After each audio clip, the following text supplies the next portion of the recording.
Hi students, welcome to our channel Career मंत्रा।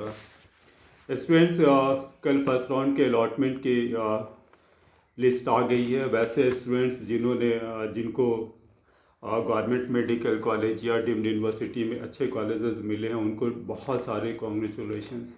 आपने जो मेहनत किया था उसका रिज़ल्ट आपको मिल गया। वैसे स्टूडेंट्स जिनको फर्स्ट राउंड में कोई भी कॉलेज नहीं मिल पाया तो उन्हें निराश होने की ज़रूरत नहीं है, क्योंकि अब स्टेट कोटा के भी काउंसलिंग स्टार्ट हो गई है। सारे states almost like UP, Rajasthan, Bihar, Jharkhand, इस तरह करके जितने भी स्टेट हैं ऑलमोस्ट सारे स्टेट की काउंसलिंग प्रक्रिया स्टार्ट हो गई है। इसलिए आपको बहुत ज़्यादा निराश होने की ज़रूरत नहीं है।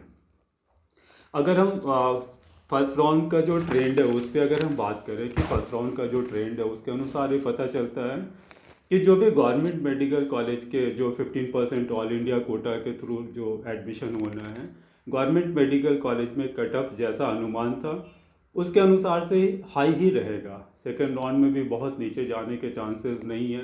अगर हम एक अनुमान लगाएं तो 615 मैक्सिमम, अगर बहुत नीचे जा सकता है तो 610 से नीचे गवर्नमेंट मेडिकल कॉलेज में इस साल ऑल इंडिया कोटा के अंतर्गत कोई भी एडमिशन होने के चांसेस नहीं लग रहा है। जैसे कि फर्स्ट राउंड का जो अभी रिज़ल्ट आया है उसके जो ट्रेंड है उसके अनुसार से मैं बता रहा हूँ।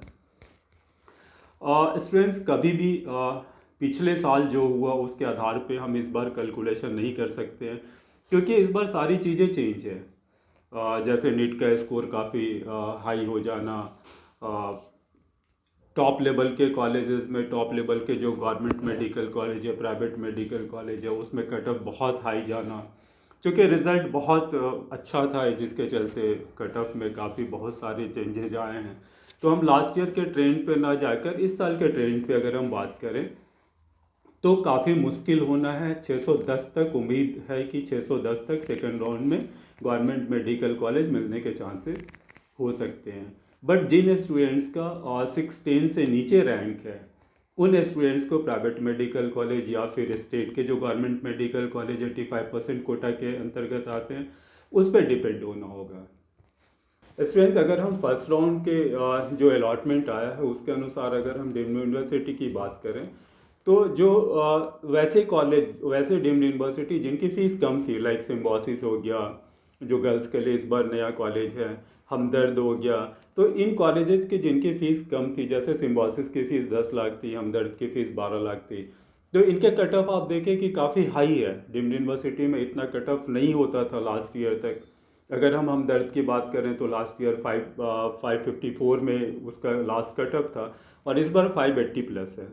तो जो कॉलेजेस, जो डीम्ड यूनिवर्सिटीज़ की फ़ीस कम है उस डीम्ड यूनिवर्सिटी में इस बार कट ऑफ हाई होने के बहुत चांसेस हैं सेकंड राउंड में। फर्स्ट राउंड में तो थोड़ा मुझे लग रहा है कि कम भी है, बट सेकंड राउंड में कुछ ज़्यादा होने के चांसेस हैं, क्योंकि हमने एक ट्रेंड देखा है कि जिन बच्चों को गवर्नमेंट मेडिकल कॉलेज नहीं मिल पाता है या स्टेट में उनको कोई कॉलेज अच्छा नहीं मिल पाता है तो डीम्ड यूनिवर्सिटी पे ज़्यादा उनका फोकस होता है। तो डीम्ड यूनिवर्सिटी में जो कॉलेजेस हैं, जैसे 14 लाख तक का जो कॉलेज है, अगर मणिपाल को भी मान ले तो 14 लाख 40,000 है, तो 14-50 लाख के जो कॉलेजेस हैं पर ईयर ट्यूशन फीस जिनके हैं उन कॉलेजेस में इस बार कट ऑफ आए जाने के चांसेस सेकंड राउंड में बढ़ जाएंगे, ऐसा मेरा अनुमान है।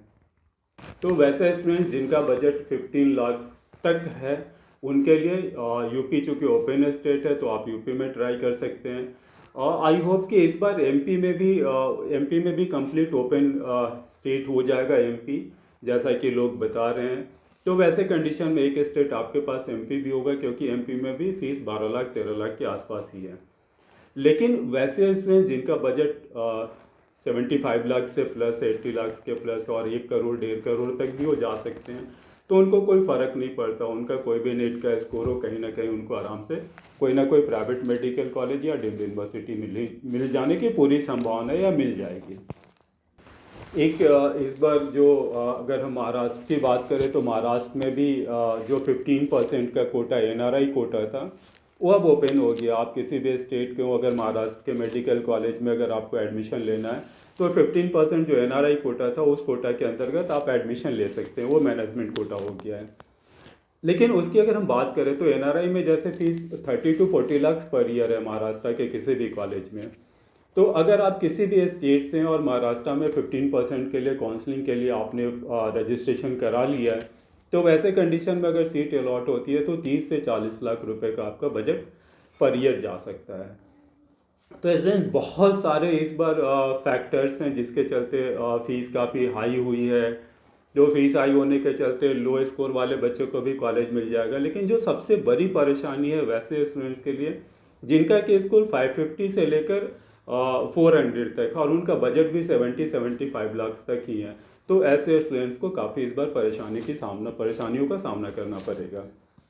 जहाँ तक हम कर्नाटका की बात करें तो कर्नाटका में भी इस बार जो मेडिकल कॉलेजेज हैं उसके कट ऑफ काफ़ी हाई जाने के चांसेस हैं, क्योंकि वैसे स्टूडेंट्स जिनको गवर्नमेंट मेडिकल कॉलेज या स्टेट में कोई प्राइवेट मेडिकल कॉलेज ढंग का नहीं मिलता है, कम बजट का नहीं मिलता है, तो वो सारे बच्चे मूव करेंगे कर्नाटका में।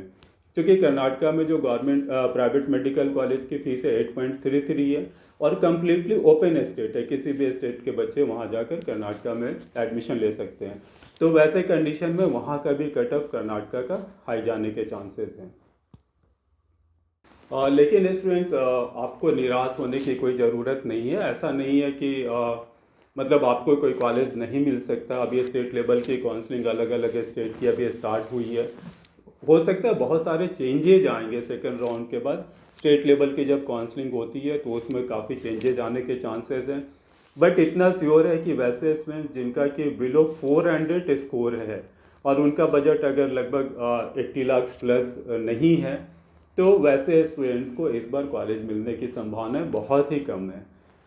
क्योंकि जो भी अगर हम देखें कि अभी जो फर्स्ट राउंड का ट्रेंड या सेकंड राउंड में जो आने वाला ट्रेंड है उसको अगर हम देखेंगे तो उसके अनुसार हम एक अनुमान लगा सकते हैं कि वैसे स्टूडेंट जिनका 400 से बिलो स्कोर है उनको कम से कम 1 करोड़ रुपए तक का अगर उनका बजट है तो उनको कोई ना कोई प्राइवेट मेडिकल कॉलेज या डीम्ड यूनिवर्सिटी मिलने के चांसेस हैं। अब स्टूडेंट्स हम ये सोचते हैं कि अगर किसी कारण से आपका बजट उतना हाई नहीं है और आप उतना पे नहीं कर पाएंगे तो आपको फिर क्या करना चाहिए। तो इसको लेके मैं एक नया वीडियो अभी अपलोड करूंगा जिसमें कि मैं आपको बताऊंगा कि अगर आपका बजट नहीं है, अगर 70-75 लाख है और उसमें आपको कोई भी प्राइवेट मेडिकल कॉलेज या डीम्ड यूनिवर्सिटी नहीं मिल पा रहा है, तो आपके पास क्या क्या ऑप्शंस हो सकते हैं। बहुत सारे बच्चों के फ़ोन हमारे पास आते हैं कि सर हम ड्रॉप करें या ना करें। बहुत सारे बच्चों के पास आते हैं कि सर अगर MBBS नहीं होता है तो अल्टरनेट क्या ऑप्शंस हो सकते हैं, BDS हो सकता है, BMS हो सकता है, या और भी हम कोर्स कर सकते हैं। तो स्टूडेंट्स इसके बारे में मैं एक वीडियो बनाऊंगा और आपको उस वीडियो के माध्यम से बताऊंगा कि अगर किसी कारण से आपका बजट बहुत अच्छा नहीं है, आपके स्कोर बहुत अच्छे नहीं है और आपको मेडिकल फील्ड में ही जाना है, तो क्या क्या ऑप्शंस आपके पास हो सकते हैं। सो स्टूडेंट्स अभी मैं वीडियो को यहीं पे ख़त्म करता हूँ। सेकंड राउंड के लिए बहुत बहुत शुभकामनाएं आपको। उम्मीद करूंगा कि सेकंड राउंड में आपने इतना मेहनत किया है तो कोई ना कोई मेडिकल कॉलेज आपके बजट के अंतर्गत आपको मिल जाए। अगर इन केस नहीं मिलता है तो स्टेट लेवल की जो काउंसलिंग होगी उसमें बराबर अपडेट करता रहूँगा। जैसे अभी यूपी की है, यूपी की फ़ीस का डिक्लेरेशन आज या कल में हो जाना है, तो यूपी को लेके भी एक नया वीडियो मैं अभी अपलोड करूँगा।